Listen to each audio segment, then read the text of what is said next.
अ very good morning everyone. So आज हम लोग क्या देखने वाले हैं?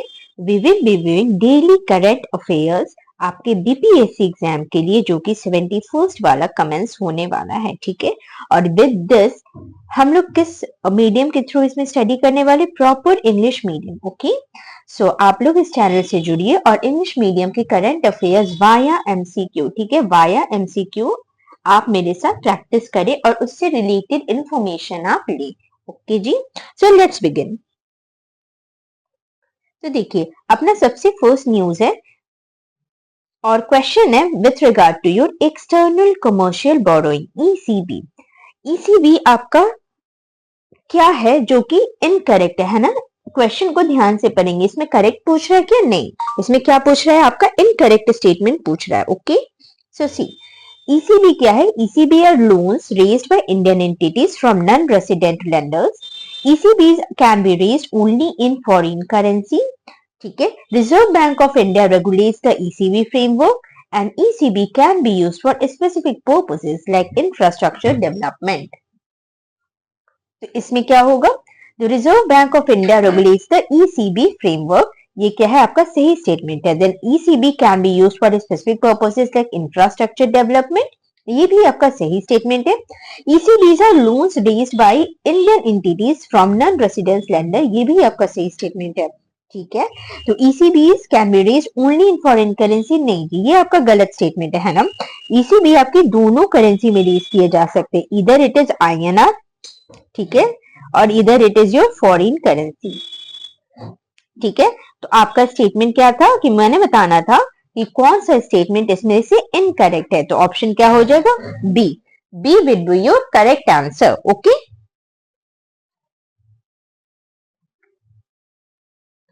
Moving towards our next question, which of the following statements about nano urea is correct? ठीक है। तो नैनो यूरिया में कौन सा? जैसे आपके यूरिया क्या होते हैं? Urea fertilisers. ठीक है, ये आपके क्या होते हैं? फर्टिलाइजर्स।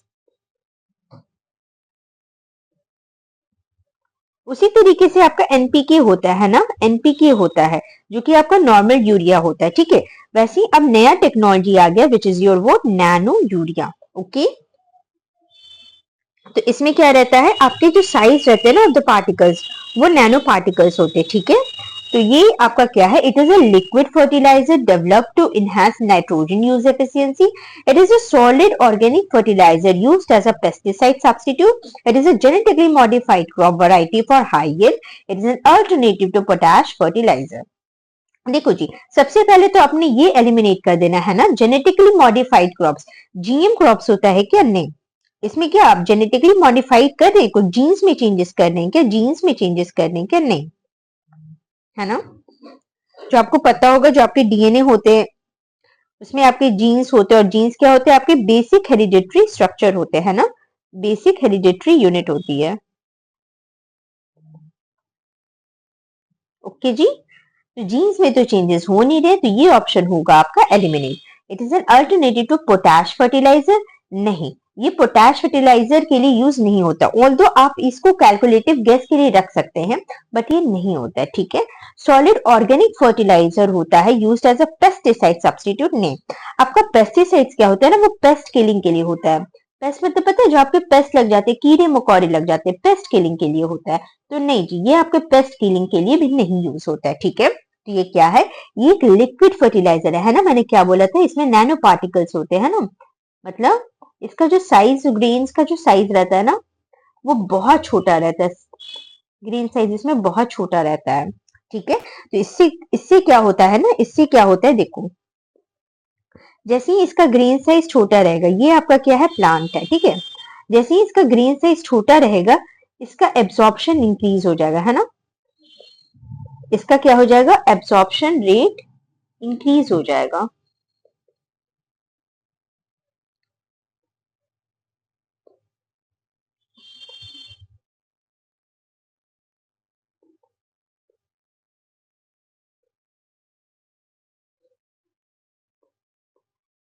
ठीक है।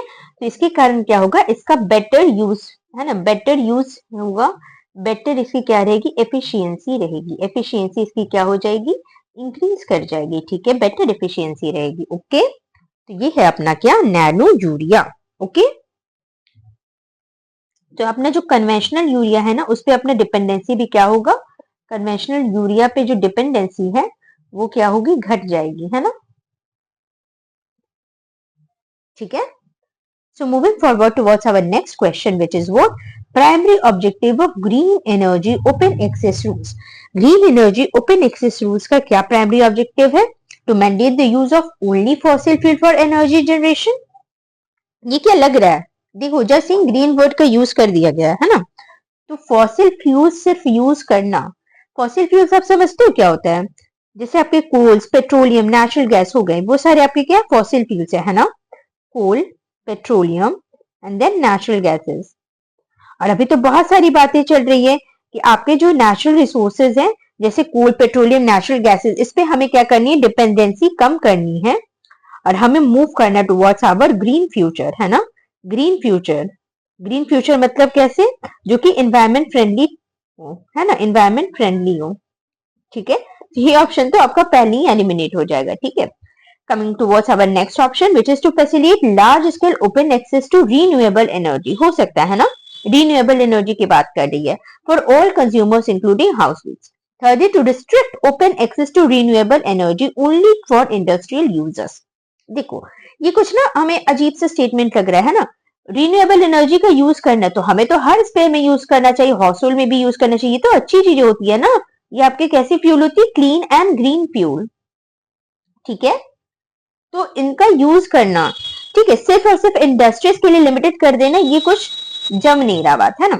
नेक्स्ट आ जाइए, to promote the use of non renewable energy sources for energy security में भी हो सकता है ना, हो सकता है, बट इसमें देखिए नॉन रिन्यूएबल एनर्जी एक टर्म लिख दिया है, नॉन रिन्यूएबल एनर्जी मतलब आपका क्या हो गया, वही कोल, पेट्रोलियम, नेचुरल गैसेस, है ना, जो आपकी कन्वेंशनल है, कन्वेंशनल है या फिर ट्रेडिशनल है। ठीक है, मतलब नॉन रिन्यूएबल एनर्जी मतलब क्या, वो रिन्यू नहीं हो सकता है ना। तो आपके जो एनर्जी होते हैं वो आपके दो तरीके के होते हैं। ठीक है, एनर्जी आपका रिन्यूएबल भी होता है और नॉन रिन्यूएबल भी होता है। ठीक है, एनर्जी क्या होता है आपका, रिन्यूएबल भी होता है और नॉन रिन्यूएबल भी होता है। ठीक है, रिन्यूएबल कैसे होंगे, जैसे आपके सोलर एनर्जी, हाइडल एनर्जी, ठीक है, टाइडल एनर्जी, जियोथर्मल एनर्जी।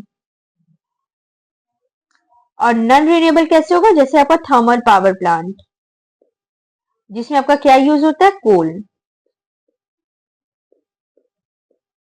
ठीक है, ठीक है, तो ये क्या नॉन रिन्यूएबल वाला ऑप्शन सही होगा, नहीं होगा। ठीक है, so then we are left over with only one option which is what, B. Okay, coming forward towards our next question, what is fentanyl. ये देखिए क्या होता है ना, ये आपके न्यूज में भी है ना, तो फर्स्ट ऑफ ऑल ये होता क्या है ये जान लेते हैं। It is a synthetic opioid used as a pain reliever and anaesthetic. It is a natural opioid derived from poppy plants. It is a non opioid drug used for treating inflammation. It is a sedative commonly used for sleep disorders. ठीक है, तो ये क्या है ये आपने बताना है। ये न्यूज में क्यों है ना, क्योंकि आपके जो यूनाइटेड स्टेट्स ऑफ अमेरिका है वो कंसीडर कर रही है 10% टैरिफ ऑन चाइनीज इंपोर्ट्स, है ना। आपने सुना भी होगा 10% टैरिफ की बात चल रही है, अभी बहुत ज्यादा न्यूज़पेपर में आ रही है, 10% टैरिफ इन चाइनीज इंपोर्ट्स। ठीक है, क्यों ऐसा हो रहा है, क्योंकि फेनाटाइल का ही हम लोग स्मगलिंग कर रहे हैं फ्रॉम चाइना। फेनाटाइल का क्या चल रहा है, स्मगलिंग चल रहा है, फ्रॉम वेयर, फ्रॉम चाइना। ठीक है, तो ये क्या होता है आपका, ये होता है आपका पेन रिलीवर, है ना, जो आपके दर्द होते हैं उसको रिलीव करता है, एनेस्थेटिक का काम करता है। ठीक है, ये आपका क्या है, फेंटानिल। ठीक है,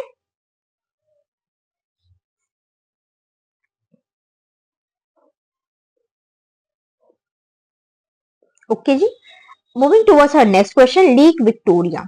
ठीक है, लेक विक्टोरिया भी अभी काफी ज्यादा न्यूज में है, तो आपने ये बताना है, lake Victoria shared by which of the following countries, Kenya, Uganda, Tanzania. Kenya, Ethiopia, Sudan, Uganda, Rwanda, Burundi, Tanzania, Zambia या मलावी। ठीक है, तो ये शेयर किया जाता है बायोड, अफ्रीका के ही है तीनों, और इसका अपना निमोनिक याद रख लीजिए, KUT होता है, which is your Kenya, Uganda and Tanzania, ठीक है। तो लेक विक्टोरिया इसी से गुजरती है, ठीक है। ये सेकेंड लार्जेस्ट फ्रेश वाटर है, ठीक है, सेकेंड लार्जेस्ट फ्रेश वाटर है लेक है in the world, okay. Lake है कहां पे? इन द वर्ल्ड, ओके जी। और यहाँ पे क्यों हुआ है? क्योंकि यहाँ पे इसी पर्टिकुलर लेक में जेनेटिक सर्वे ऑफ साइनोबैक्टीरिया किया गया है। साइनोबैक्टीरिया आपको पता होगा, आपके बीपीएससी का प्रीलिम्स का क्वेश्चन भी है। साइनोबैक्टीरिया क्या होता है? ब्लू ग्रीन एल्गी, है ना, ठीक है, okay ji. So moving towards our next question.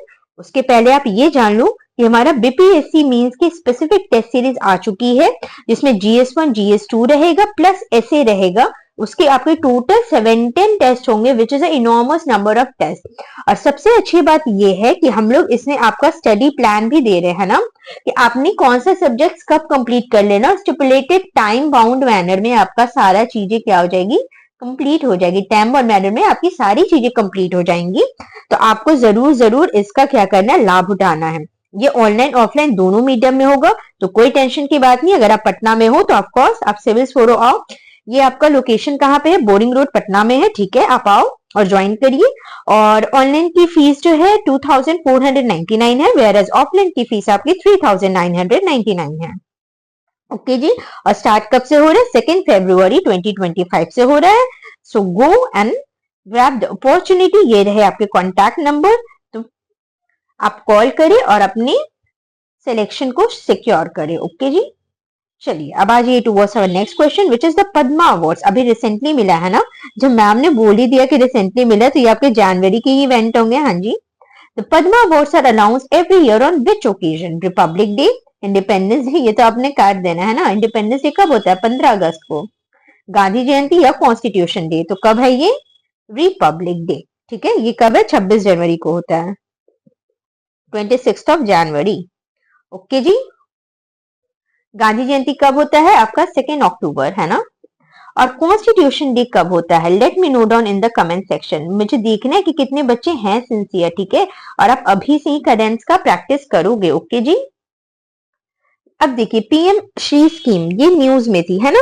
क्यों न्यूज में है? क्योंकि ministry of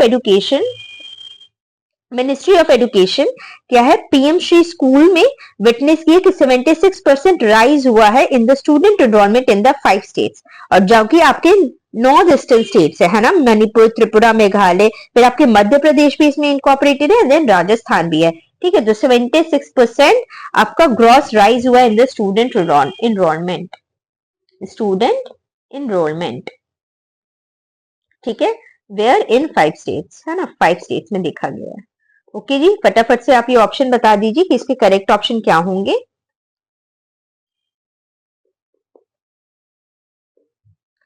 development of rural infrastructure, upgradation and modernization of existing schools, promoting skill development in urban areas, financial assistance for higher education. Similar से option है, but you have to be very much precise before answering this question, है ना। इस question का क्या answer होना चाहिए, ठीक है। Let me know down in the comment box. और आप साथ ही के साथ मुझे आउट ऑफ 10 अपना स्कोर जरूर मेंशन करेंगे विथ ऑनेस्टी कि मैम मैंने कितना ज्यादा स्कोर किया है, ठीक है। तो ये आप करिएगा, ओके जी। तो देखिए, ये जो है आपका किस वजह से हुआ था? Upgradation and modernisation of existing schools, ठीक है। ये किस वजह से हुआ है? आपका अपग्रेड करने के लिए और मॉडर्नाइज करने के लिए एग्जिस्टिंग स्कूल के लिए आया है PM Shri scheme. Moving forward to our next question, which is Etikoppaka toys, है ना। ये जो है क्राफ्ट्समैनशिप और के लिए मतलब जानी जाती है ना। एटिको पक्का टॉयज, ये आपके चांसेस है कि आपसे पूछ दिया जाए, है ना। तो ये कहाँ है? ये मैं आपको बता देती हूँ कि यहाँ पे आंध्र प्रदेश में ना, आंध्र प्रदेश में मे भी आपके एनालिसिस पोर्शन से भी क्वेश्चन पूछा जाए, तो आपको एनालिसिस पोर्शन पे भी उतना ही फोकस ले करना है जितना कि आप इस क्वेश्चन के आंसर पे कर रहे हैं, ठीक है। तो आंध्र प्रदेश में इसको क्या मिला है? जीआई टैग भी मिल रखा है। किसको? एटिको पक्का टॉयज को, ठीक है, जीआई टैग्स। और ये करेंटली किधर है? ये न्यूज में भी है, ठीक है। तो ये आपके लिए बहुत ज्यादा क्या है? रिलेवेंट है, ओके जी। तो देखिए, ये किसका बना होता है? बैम्बू, सॉफ्टवुड, टेराकोटा या फिर मेटल, ओके। तो ये बना होता है आपका सॉफ्टवुड का, ठीक है। इसी को आंध्र प्रदेश में क्या कहा जाता है? इसका और नेम है which is known as was Ankudu wood, Ankudu wood. ठीक है, जान गए? ओके जी। चलिए अब बढ़ते हैं अपने दूसरे क्वेश्चन के टुवर्ड्स, और इसी के साथ हम अपने सेकंड लास्ट क्वेश्चन पे पहुंच गए हैं, which is Georgia shares it's borders with which of the following countries. ये कौन सी कंट्रीज के साथ अपनी बॉर्डर लगाती है? तो ये आप जान लीजिए, ये क्या है, रशिया, तुर्की, अर्मेनिया और अजरबैजान के साथ लगाती है। अभी तो आपके रशिया काफी ज्यादा न्यूज में है ना, पास्ट 2-3 ईयर से रशिया आपके काफी न्यूज में बन रखे हैं। ठीक है, तो अगर आपको कैलकुलेटिव गेस भी करना हो ना, तो मैं आपको बताती हूँ, जो इस तरीके के क्वेश्चन रहते हैं वो न्यूज से ही सिंक्रोनाइज्ड रहते हैं। तो सबसे पहले तो आपका ऑप्शन नंबर बी एलिमिनेट हो जाता है। ठीक है, फिर आप कहाँ पे कैलकुलेटिव गेस दे सकते हैं? Option number A and C में, है ना, which is your Ukraine, Russia, तुर्की, अजरबैजान, रशिया, तुर्की, अर्मेनिया, अजरबैजान। तो आपको ये याद रखना है कि जॉर्जिया की बाउंड्री कभी भी यूक्रेन से नहीं लगती, ये किससे लगती है? अर्मेनिया से। ठीक है, ये किससे लगेगी? अर्मेनिया से। ओके, और अभी मैं आपको होमवर्क देती हूँ कि आप अभी जाकर के वर्ल्ड मैप को बहुत अच्छे तरीके से देखेंगे। ठीक है, वर्ल्ड मैप को देखेंगे। ओके जी, सो दैट आप मेंस में भी जब आंसर राइटिंग करो ना, तो आपके लिए बहुत ज्यादा रेलेवेंट हो। साथ ही के साथ अपना बीपीएससी फाउंडेशन बैच भी चल रहा है फॉर दिस 71st बीपीएससी। ठीक है, तो आप उसमें भी इनरोल कर सकते हो, कॉन्टैक्ट नंबर दे रखा है, तो आप उसमें भी आइए और आकर के हमारे साथ जुड़िए और अपने स्टडी को और ज्यादा स्ट्रेंथन और हॉलिस्टिक मैनर में कवर करिए। ओके जी, ये आपके दोनों मीडियम में है, हिंदी इंग्लिश दोनों में है, तो इनकी सेपरेट बैचेस है ना, इवन आपके फैकल्टीज भी डिफरेंट है। ओके जी, चलिए moving towards our last question, which is the 10th question. Which of the following cities are accredited as wetland cities by the Ramsar Convention? ये आप स्टार मार्क करिए। ठीक है, मोस्ट ऑफ द टाइम इस तरीके के क्वेश्चंस आपसे पूछे जाते हैं। ठीक है, तो wetland cities by Ramsar convention कौन सी सिटीज है जिसको एक्रीगेट किया गया है? So for your information, it is Udaipur and Indore. Okay, Indore कहां पड़ता है आपका? एमपी में। और उदयपुर कहां पड़ता है? Let me know down in the comment box. उसी के साथ आप इस कोड जरूर से मेंशन करिए। ठीक है, और ये भी बताइए कि आपको ये सेशन एक्चुअली में लगा कैसे था। ठीक है, और आप ये भी मुझे बताइए कि आप बीपीएससी के लिए लाइक तैयारी करने के लिए आप कितने ज्यादा मतलब किस लेवल पे आपकी प्रिपरेशन हो रखी है। ठीक है, और अगर कोई भी डाउट आए, आप बेफिक्र रहिए, हमारे कॉन्टैक्ट नंबर पे जाइए और बिल्कुल सिविल फोरो के साथ जुड़िए। Okay, with this I am winding up this session. Hope you like this session. ठीक है, it turn out to be a really interactive session. Okay, और आप जो है इसे अपने फ्रेंड्स के साथ शेयर भी करना। ठीक है, नॉलेज इंफॉर्मेशन को शेयर करना। ठीक, okay ji, so with this I'm winding up this session. Thank you, take care, bye bye.